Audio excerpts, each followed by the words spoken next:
Ends POV. I don't know when things started to feel like this. One day, everything seemed fine, and the next, I found myself standing across from Jungkook, desperately trying to get through to him, yet feeling further away with every word that came out of my mouth. Jungkook, I'm not asking for much, I said, my voice trembling with frustration. I just need you to pay attention to me. You're always busy with work, always on your phone or out with friends, but what about me? What about us? He didn't even look at me. He was glued to his phone, scrolling through something, not acknowledging me at all. His silence only made my frustration grow. I've tried to talk to you so many times, but you never listen. I feel like I'm invisible to you, I continued, my voice growing more desperate. At that, he finally looked up at me, his eyes cold and distant. Oh, here we go again, he said, rolling his eyes. You always blow things out of proportion. It's not like I'm doing anything wrong. I took a step back, my heart pounding. I'm not blowing anything out of proportion. I'm asking for your attention, Jungkook. I'm asking for you to be here with me, and it's like I don't even matter. He stood up abruptly, his chair scraping loudly against the floor. You're making a huge deal out of nothing, he snapped, a sharpness in his tone that I wasn't used to. I work hard, and all you do is complain. You think I'm going to drop everything for you just because you're feeling lonely? Grow up. My heart sank at his words. This wasn't the Jungkook I knew. This wasn't the man I had married. His indifference cut deeper than anything he had ever said to me. But before I could respond, he added one more thing, one final blow. You're acting like such a slut right now, demanding all my time and attention. It's pathetic. The word slut hit me like a freight train. It felt like a slap across my face, sharp and unforgiving. I stood there in stunned silence, unable to process what he had just said. The word echoed in my head, a cruel reminder of how far he had gone in his anger. I opened my mouth to say something, but no words came out. Instead, I turned on my heel and walked away, not caring that my tears were now freely falling. The apartment felt suffocating, as if the walls were closing in on me, and all I could do was get away from him. Jungkook's POV. The moment I saw her leave, I knew I had gone too far, but in that instant, my pride and frustration had completely taken over. I wasn't thinking about her feelings or how much she was hurting. I was just angry. Angry that she couldn't understand how hard I was trying. Angry that she couldn't see that I had my own struggles. But when I said it, when the word left my mouth, I instantly regretted it. I didn't mean it. I didn't even believe it. She stopped talking. Just stopped. The silence between us was so heavy, so thick that I couldn't breathe. She didn't even fight back. She just left, and that scared me more than anything else. I wanted to run after her, to apologize, to beg her to stay and understand that I didn't mean what I said. But I didn't. I just stood there frozen, knowing that I had destroyed something I couldn't rebuild so easily. I sat down on the couch, my head in my hands, replaying every moment. Why did I say that? Why did I let my anger get the best of me? I knew she wasn't that kind of person, but I said it anyway. I knew I had hurt her, but how could I fix this? Would she ever look at me the same again? Author's POV. The days following the argument felt like a blur. YN withdrew into herself, avoiding Jungkook's attempts to talk. She no longer asked for his attention or his affection. She no longer pleaded for him to see her pain. Instead, she focused on herself, on her own healing. She filled her days with work, with friends, with activities that brought her peace, but a part of her still felt hollow. She missed him, of course. She missed the man who had once been so warm, so caring, but now all she felt was coldness and neglect. Jungkook, for all his pride, realized he had gone too far. His attempts to reach out to her were met with silence. He called her, texted her, even sent flowers to their apartment, but she didn't respond. She had stopped asking, she had stopped fighting, and that was what hurt the most, knowing that she had given up on him. Ends POV.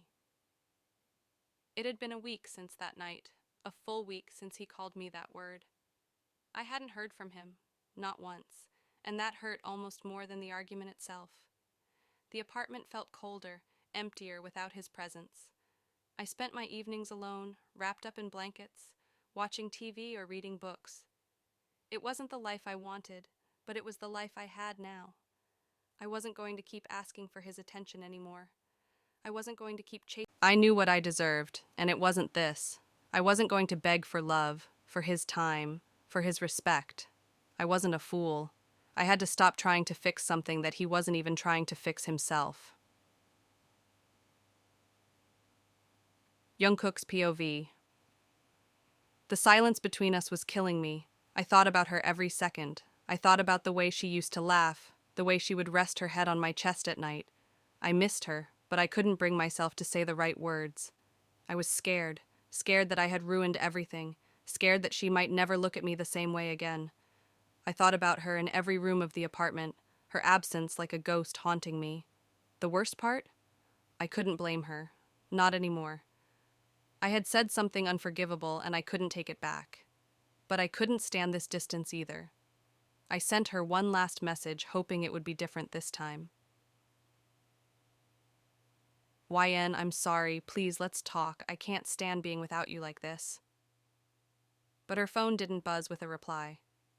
The silence felt even louder now. Author's POV. The emotional distance between them had grown into something unbridgeable. Ina had stopped asking for his attention because she knew that she couldn't keep fighting for something that felt one-sided. Jungkook, though regretful and sorry, couldn't find a way to break through the walls that had risen between them. The word he had used, the word that had cut so deep, still lingered in the air, unspoken, but heavy. It seemed as if the love they once had was slowly fading, each day spent in silence a testament to how far they had drifted from one another, but both of them were hurting. Nar had stopped asking for his attention, but that didn't mean she didn't miss him. And Jungkook had stopped talking, but that didn't mean he didn't regret what he had said.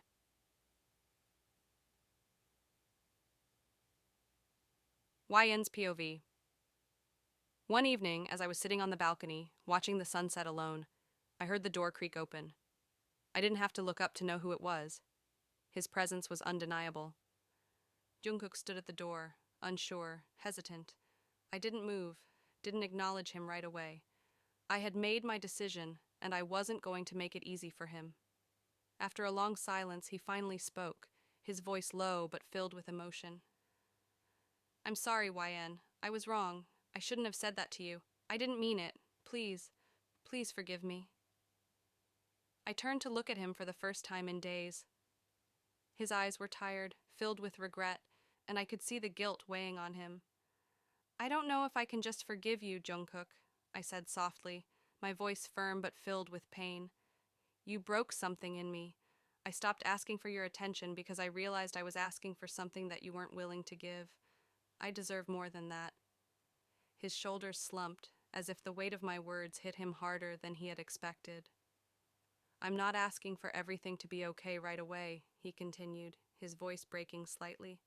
But I want to try. I want to make it right. I took a deep breath, trying to decide if I was ready to take that step. Certainly. Let's continue from where we left off and explore the emotional tension and healing process as Fan and Jungkook work through their issues. Here's how the story unfolds. YN's POV. I stood up from the balcony railing, taking a few steps toward him. His presence was like a magnet, pulling at something deep inside me. I hated how much I still wanted him, even after everything that had happened. I looked into his eyes, trying to read him, trying to see if he was truly sorry, or if this was just another empty apology. The guilt was all over his face, but part of me couldn't help but feel like he might say it all again the moment he got frustrated. The word he'd thrown at me still haunted me, echoing in the back of my mind. I'm not going to forgive you just because you're sorry, Jungkook, I said, my voice firm, though my chest ached with every word. I need to see that you understand why what you said hurt me. I need to see that you care about me, not just the person who fills your needs when it's convenient for you. His eyes darkened with pain, but he nodded, his expression sincere. I know. I didn't care about how you felt, YN. I was too wrapped up in myself to notice what I was doing to you. I pushed you away, and I was cold. I was cruel, and I regret it more than anything. I crossed my arms, studying him. His admission, though painful, made me feel heard for the first time in days. But I wasn't going to make it easy for him. He had to prove that he was willing to change, willing to fight for this relationship. I can't go back to the way things were, I said quietly. I need more than just sorry. I need consistency. I need respect. I need to know that I'm important to you, not just when it's convenient.